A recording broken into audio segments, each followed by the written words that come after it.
Welcome into the Face to Face with Sports podcast series. I'm Jake Gersh. Today I'm fortunate enough to be joined by former Auburn Tigers star defensive tackle and current NFL prospect, Derrick Brown. Derrick, thank you so much for joining me on the podcast. Appreciate you having me. Starting off in high school, Derrick, you played your high school football at Lanier High School in Buford, Georgia, where you went on to win various accolades and awards. Can you tell me what Lanier means to you looking back?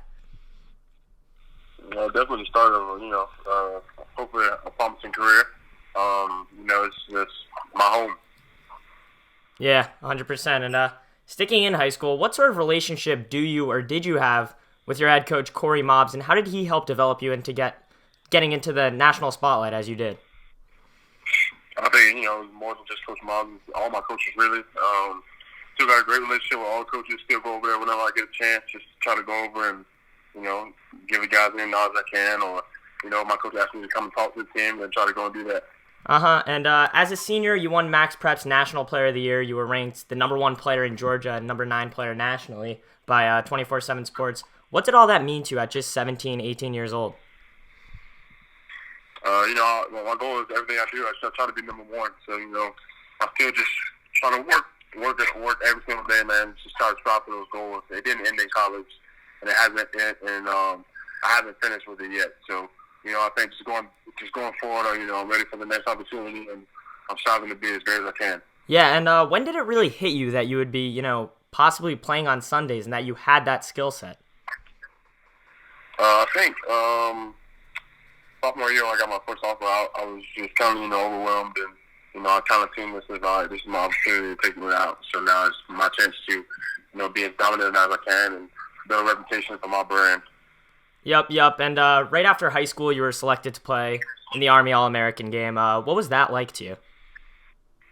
Great experience, man. Definitely did the All-American games, folks, man. They definitely put on a great event out there in San Antonio.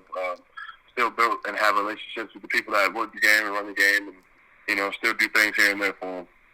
Yeah, no, that leads right into the next question. You were surrounded by a ton of top high school players in San Antonio.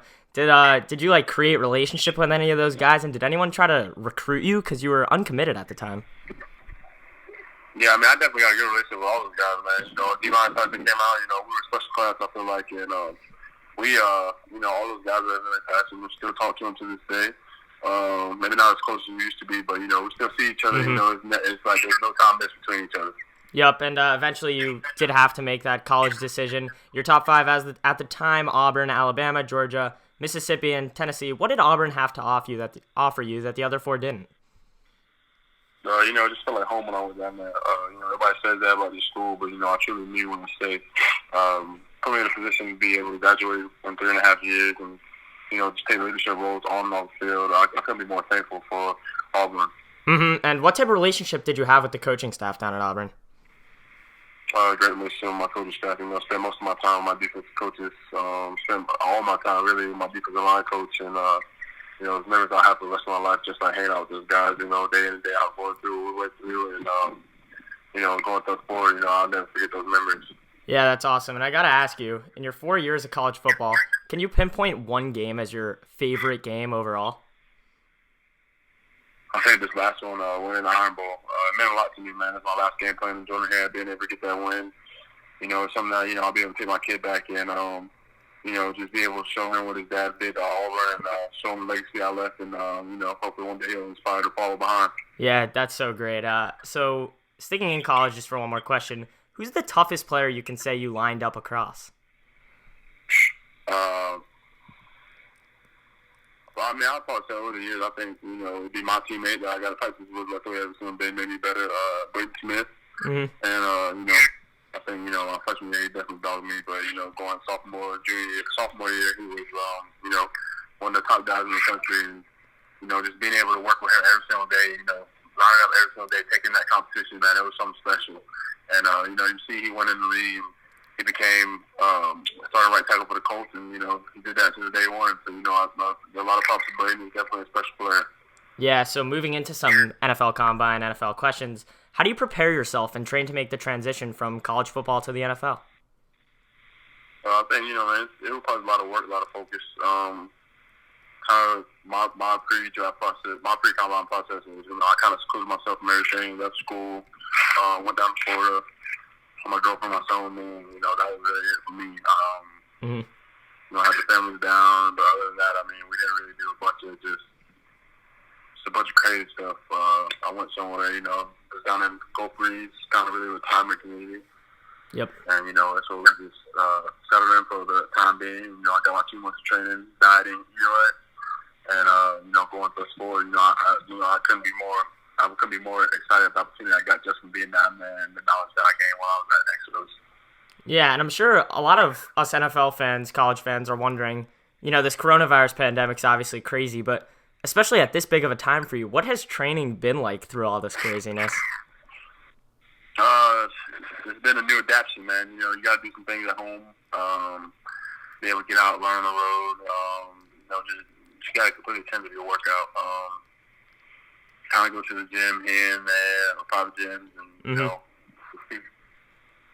Yeah. So, what do you think you will bring to the gridiron for whatever team it is that calls your name? You know, I'm bringing somebody, you know, with laser focus, ready to get in and get to work. Ball is something I love, man. Something I love to do, and you know, sitting around, especially with the coronavirus, you know, a lot of guys take it for granted. I don't, you know, being able to play this sport is something special to me. It holds a special place in my heart. I mean, definitely something I'll use for the rest of my life to be able to provide for my family as well. So, you know, putting those two together and, you know, being able to do what I love and being able to provide for my family, you know, is second to none. Yep, and a few hours after your Auburn career came to an end, you signed your agent contract, Drew Rosenhaus, a guy that has a lot of great NFL names. What went into that decision, and what did it mean to sign with Nike this soon? Man, I'm not gonna lie, it's been a whirlwind experience since January 1st. As soon as the bowl game was over, I signed my agent, Drew, great guy, built a special relationship with me and my family. You know, just somebody that, you know, it's good to have on my team, and you know, just being able to, you know, speaking on the Nike thing, you know, I've been, you know, wearing, I don't know the last few years, but before that, you know, I've been wearing Nike all my life. It's been something that, you know, I want to be a Nike athlete today. And now I finally get an opportunity to wear that check and wear it proudly and represent Nike with my brand as a person. And, you know, it's something special to me.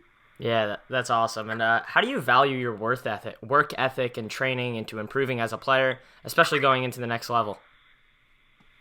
Second to none, man. I think if you're going to beat me, you're going to beat me. But I mean, I'm sure not going to let you. I'm going to work day in and day out and make sure that doesn't happen. Yeah. How have you been able to, you know, stay grounded and stay true to yourself with all, like, the noise and buzz around your name? Man, I don't even, you know, I say it and I see it on social media sometimes. I give people a reaction here and there, you know, but just, you know, even like just seeing on social media, I mean, the negative, I mean, you want to speak negative on me one day, but I'll be terrorizing your team in here in the near future, and, you know, it's just something that I think, you know, I just take it with a grain of salt. I mean, nobody's ever, you know, I've been disrespected a lot, and, you know, just going forward, you know, whichever team gets me, you're gonna get a whole new person. Mm-hmm. And in terms of it, you know, the NFL, it's a team game. How important do you think it is to have a good relationship with the 10 guys surrounding you on a defense? Oh man, you gotta be able to play your job. You gotta be able to trust in you to do your job, play your role. So them guys on defense, and you know, just like in college, you know, it was all about buying in and playing the defensive system. Because if you want to do what you want to do in career, then hey man, you know, it's hard to be able to be proficient in what you do. Yep. And so moving back just for a second into this sort of coronavirus topic, how do you feel about Commissioner Goodell obviously deciding to keep the draft at the current date rather than pushing it back? Does this affect you at all? I know. Definitely at home just training, man, and, you know, hanging out with my kids. So, I mean, the draft's going to be whatever, you know, the commissioner, you know, he decided to do what he did, and, you know, in that group of people. It doesn't affect me in any way. You know, I'm just, you know, I'm waiting for my opportunity. So, you know, the earlier the better for me. Mm-hmm. And at Auburn, obviously, SEC top talent in college football. Do you think that helped prepare you to get to the NFL? Because a lot of those guys are playing on Sundays. Yeah, I mean, I think SEC, you know, is referred to as the third conference in the NFL, and you know, I think going into all season, and you know, you look back on it. You know, anybody who wants to come out and play, you know, I'm playing against the best in the country every single Saturday. And, yeah. You know, I speak volumes because, I mean, nobody in the SEC is lining down and not good, man. I'm not going to lie to you. I mean, there's a lot of guys out there that other teams may claim to be subpar, but, I mean, you line down with those guys, you never know what you're going to get on Saturday. And I feel like this is a fair question. Is there any nerves going forward to the NFL? I mean, the whole spotlight's going to be basically on you. You're playing on TV every game. Yeah, not really nervous, man. Just kind of excited about the opportunity. Mm-hmm. Ready to just, I'm ready to get to work, man. Yeah, and so I just wanted to ask you, where will you be spending your NFL draft night, one of the biggest nights in your life? I'm going to be at the house. Coronavirus right now is, unfortunately, got the draft canceled in Vegas, so I'll be in the house, family, friends, and we'll celebrate it that way. Yeah, I think that is the best way, honestly. And so just moving outside of football for a few last questions, what do you enjoy doing outside of football? What are some hobbies you have? Just being a dad, man. Yep. My kid brings new adventures every single day, so that's the fun part of my life.